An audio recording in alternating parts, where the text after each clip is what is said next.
Собирайте только те грибы, в которых вы на 100% уверены.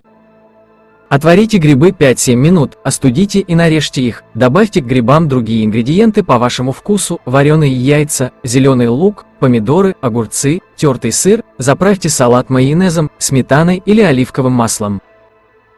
Замаринуйте грибы в соевом соусе, оливковом масле, специях и травах 30 минут, выложите грибы на противень, застеленный пергаментом, запекайте в разогретой духовке до 180 градусов Цельсия 20-25 минут, подавайте как самостоятельное блюдо или в качестве гарнира.